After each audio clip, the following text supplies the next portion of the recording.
Hallelujah. मैं प्रभु का दास pastor Moses nail इस YouTube channel the power of cross में आप सबों का स्वागत करता हूँ। आज मैं और एक नए विषय के साथ आपके पास में आया हूँ, परमेश्वर का प्रेम और पापों की क्षमा। हालेलुया। यूहन्ना रचित सुसमाचार 3:16 में लिखा है, क्योंकि परमेश्वर ने जगत से ऐसा प्रेम रखा कि उसने अपने इकलौता पुत्र दिया, ताकि जो कोई उस पर विश्वास करे वो नष्ट न हो पर अनंत काल का जीवन पाए। हालेलुया। परमेश्वर का प्रेम यीशु मसीह के द्वारा जो इस पर विश्वास करते हैं वो नष्ट न हो पर अनंत काल का जीवन को पाए। हालेलुया। हमारे ये जीवन 70-80 साल के बाद समाप्त हो जाएगा, पर यदि हम इसी जीवन में यीशु पे विश्वास करें जो परमेश्वर का प्रेम है, तो अनंत काल का जीवन हमको मिलेगा। किस रीति से हम देखेंगे, यूहन्ना रचित सुसमाचार 15:13 में लिखा है, इससे बड़ा प्रेम किसी का नहीं कि कोई अपने मित्रों के लिए अपना प्राण को दे। हालेलुया। इससे बड़ा मित्र और कौन हो सकता है कि जो हमारे लिए अपना प्राण को दे। ऐसे मित्र आज बहुत कम मिलते हैं। हालेलुया। आइए मैं एक कहानी बता के आपको इसकी सच्चाई बताने की कोशिश करूंगा। एक अनिल नाम का लड़का था, उसके पास एक सुंदर प्यारा सा एक बकरी का बच्चा था, और अनिल उस बकरी के बच्चे को बहुत प्यार करता है, क्योंकि वो बकरी का बच्चा भी अनिल की बातों को बहुत मानता है, उसके इर्द गिर्द रहता है, उसके साथ घूमता, उसके हर कहना को मानता है। दोनों के अंदर बहुत अच्छा दोस्ती हो चुका था। वो साथ में उठते थे, साथ में बैठते थे और साथ में खाते थे, साथ में घूमने जाते थे। इनकी घनिष्ठता इतना ज्यादा था। एक बार की बात है, जब अनिल को गर्मी छुट्टियों के समय में उसको ज्यादा समय मिला कि उसके बकरी के साथ समय व्यतीत करे, उसने अपनी बकरी के लिए एक अच्छा जगह को तय किया और उस जगह में ले गया। अच्छी सुंदर वादियों के पास में, पहाड़ों के पास में ले गया, जहां से झरना बह रहा है, हरी हरी घास है। और ये बकरी भी बड़ा खुश हो गया कि देखो अनिल मुझसे कितना प्यार करता है कि आज मुझको सुंदर झरने के पास लाया, हरी हरी घास है, अच्छा पहाड़ है और ये सुंदर वादियां है। और जब दोनों साथ में घूम रहे थे, बड़े आनंद के साथ घूम रहे थे। हालेलुया।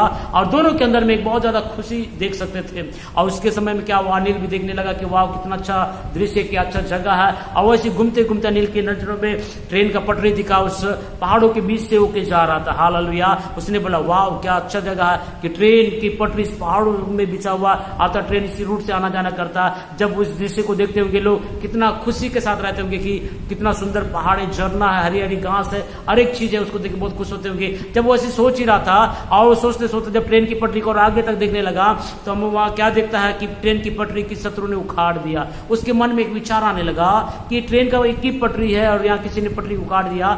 मान लीजिए कि अगर इधर ट्रेन आएगा तो क्या होगा, जितने यात्री ट्रेन में बैठे उस सबके सब क्या हो जाएंगे, दुर्घटनाग्रस्त हो जाएंगे, सबके सब मारे जाएंगे। हालेलुया। जब वो सोच ही रहा था कि अचानक उसके कानों में ट्रेन की आवाज जोर से आने लगा, और उस आवाज को सुन के इस अनिल नाम के लड़के का बीपी बढ़ गया, धड़कन बढ़ गया, वो बड़ा भयभीत हो गया, सोचने लगा कि अब क्या होगा, कैसे होगा। और ट्रेन भी आ रहा है, या तो पटरी उकड़ गया, ट्रेन चलाने वाले थोड़ी पता किया पटरी उकड़ गया, कितने यात्री लोग उसमें बैठे, सब लोग बड़े मजे से अपने मम्मी पापा से मिलने के लिए, अपने व्यापार में, अपनी नौकरियों में जा रहे, अपने रिश्तेदारों से मिलने जा रहे, बड़े बड़े स्वप्नों को लेके जा रहे, पर आज उनका यह अंत होने वाला किसी को भी नहीं मालूम है। हालेलुया। ऐसी जब वो सोचा कि अब मैं ऐसे क्या करूं कि उस ट्रेन को रोकूं, उसको समझ में नहीं आ रहा। कुछ देर तो उसका दिमाग सुन्न हो गया था, उसको कुछ समझ में नहीं आ रहा, पर ट्रेन की आवाज जोर जोर से उसके कानों में पड़ने लगा, उसका धड़कन बढ़ने लगा, उसको कुछ समझ में नहीं आ रहा कि मैं अब क्या करूं। और कुछ समय के बाद उसने सोचा, मैं जिस बकरी के पास आया वो कहां पर है, कहां चल रहा है कि नहीं। जब उसकी ओर देखा तो क्या कर रहा है, वो सुंदर बकरी का बच्चा हरी हरी घास को चल रहा था, बड़े चाव से चल रहा था। हालेलुया। तब अनिल ने क्या किया, उस बकरी के बच्चे को आवाज मारा चांदनी बोल के, क्योंकि बकरी सफेद होने के कारण उसका नाम उसने चांदनी रखा। जैसे उसने चांदनी बोला, बकरी का बच्चा दौड़ के उसके पास में आया। हालेलुया। और उसके बाद जैसे ही बकरी के बच्चे उसके पास दौड़ के आया, अनिल ने क्या किया आपको मालूम है, उसने एक बड़ा सा पत्थर को लिया और उस बकरी के सिर में चोट के ऊपर चोट मारने लगा। ये बकरी को कुछ समझ में नहीं आ रहा है, अरे ये कहीं पागल तो नहीं हो गया, ये क्या बात है, क्यों मारा, मैंने क्या गलती किया जो मुझे इस बेदर्दी से मार रहा है, और कभी तो मेरे साथ ऐसा व्यवहार नहीं किया, पर आज अचानक ये मुझे क्यों मारा, उसको कुछ समझ में नहीं आ रहा। हालेलुया। और जब ये चोट के ऊपर चोट मारने लगा, बकरी जोर से आवाज देने लगा, मैं करके आवाज दे रहा, फिर भी कोई दया नहीं है, निर्दयी समानों के उसको मारने लगा। वो सोचा कि मैंने इसे क्या किया जो इस बेदर्दी से मार रहा है। हालेलुया। और जब उसने मारा चोट के ऊपर चोट, उसका सर फट गया, खून बहने लगा और खून से लथपथ हो गया पूरा बकरी, फिर भी वो बेदर्दी से उसको चोट के ऊपर चोट पहुंचा रहा। और कुछ समय के बाद बकरी तड़प के मर गया। मरने के बाद अनिल ने क्या किया मालूम है, अपने सफेद शर्ट को निकाला, उस खून में डुबोया और झंडा बना के दौड़ कर ट्रेन के पास गया, क्योंकि ट्रेन को रोकने के लिए लाल झंडे को छोड़ा और कोई ऑप्शन नहीं था। और लाल झंडा उस जंगल में उसको मिलता कहा, इसलिए उसके पास एक ही एक ऑप्शन था, जो उसको बहुत प्यार करता था, उसका इकलौता बकरी का बच्चा था, उससे बहुत प्यार करता था, उसी को बलि करके उसके लहू से में डुबोकर झंडा बना के ट्रेन के पास गया। हालेलुया।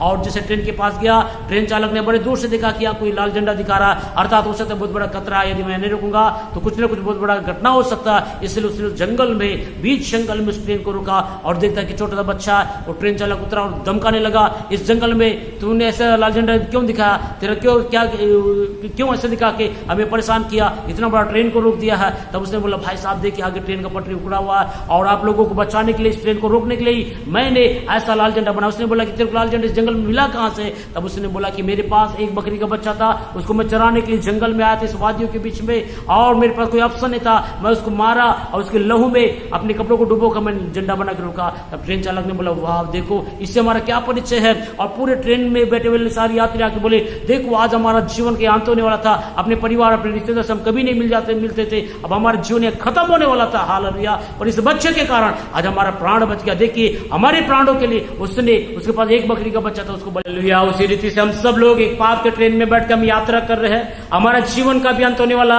स्वर्ग का परमेश्वर जब मनुष्य को अपने समान स्वरूप बनाया, हमारे अंदर जो जीवन की आत्मा रखा, उसने देखा कि मनुष्य पाप किया और उस पाप में अपने जीवन को जी रहा है, अर्थात एक ऐसे ट्रेन में बैठ के अपने जीवन को जी रहा है जिसका अंत अनंत काल का विनाश है। तब परमेश्वर ने सोचा कि मैं ऐसे क्या करूं कि इस मनुष्य को मैं फिर दोबारा पा सकूं। हालेलुया। क्योंकि परमेश्वर की व्यवस्था था, रोमियो का 6:23 में लिखा, पाप की मजदूरी तो मृत्यु है, परंतु परमेश्वर का वरदान प्रभु यीशु मसीह में अनंत काल का जीवन है। हालेलुया। पाप की मजदूरी मृत्यु था। आप और मैं ने जो पाप किया, उस पाप को जो दंड था अनंत काल का नरक था। हालेलुया।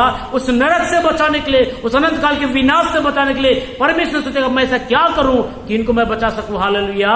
क्योंकि प्रभु के वचन में लिखा है, पहला पद 4:8 में लिखा है, क्योंकि प्रेम अनेक पापों को डांपता है। परमेश्वर आपसे मुझसे बहुत प्रेम करता, वो नहीं चाहता कि हम अनंत काल के विनाश में जाए, और उस विनाश से बचाने के लिए उसने अपने इकलौता पुत्र यीशु को दिया। हालेलुया। रोमी यूहन्ना 3:16 में देखिए, परमेश्वर ने जैसा प्यार किया उसने अपने इकलौता पुत्र को दिया, ताकि जो कोई विश्वास करे वो नष्ट न हो पर अनंत काल का जीवन पाए। हालेलुया।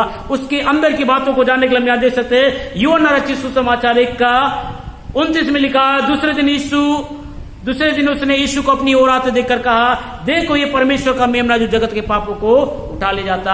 यूहन्ना ने यीशु मसीह को जब बपतिस्मा लेने के लिए आ रहा था, उसकी ओर देख के कहा, देखो ये परमेश्वर का मेमना जो संपूर्ण मानव जाति के पापों को उठा के ले जाने के लिए आया। हालेलुया।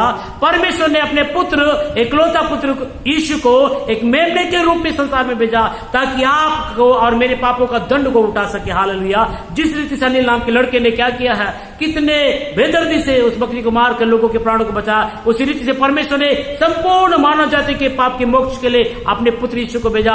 और यीशु मसीह के बारे में लिखा है, रोमियो का 5:8 में देखेंगे, परंतु परमेश्वर हम पर अपने प्रेम की भलाई इस रीति से प्रकट करता है कि जब हम पापी ही थे तभी मसीह हमारे लिए मरा। हालेलुया। यहाँ पर यीशु मसीह को परमेश्वर ने संपूर्ण मानव जाति के सामने में आकाश के नीचे पृथ्वी के ऊपर में क्रूस में लटका दिया, और उसके सिर को क्या किया गया, सिर से खून निकल रहा, कांटों का मुकुट, हाथ पर में कीले चोटे गए, कोड़ों से मारा गया, उसका पूरा शरीर लहूलुहान हो गया, एक रेड सिग्नल के रूप में है, संपूर्ण मानव जाति को एक संकेत दे रहा है, तुम जिस यात्रा में जा रहे हो, यदि पाप करके मरोगे तो अनंत काल का विनाश है। पर यीशु मसीह के जीवन को देखो, थोड़ी देर रुको और सोचो तो सही कि यीशु का मृत्यु क्यों हुआ है, क्या कारण है कि इसको इस बेदर्दी से मारा गया, उसके हाथ और पैर में कीले ठोके गए, कांटों का मुकुट पहनाया गया, वस्त्र को निकाला गया, तरह तरह के उपद्रव किया गया। कारण क्या है? जब आप वहां पर देखिए तो वहां एक बात आपको समझ में आएगा, बाइबल में लिखा है कि जो दंड हमको मिला था उस दंड को यीशु मसीह क्रूस के ऊपर ले लिया। हालेलुया। जो सजा आपको मुझको मिला था वो सजा यीशु मसीह लिया। जो पाप का जो दंड मृत्यु था, जो मृत्यु हमको मिला था, हमारे मृत्यु की यीशु मसीह ने उठा लिया।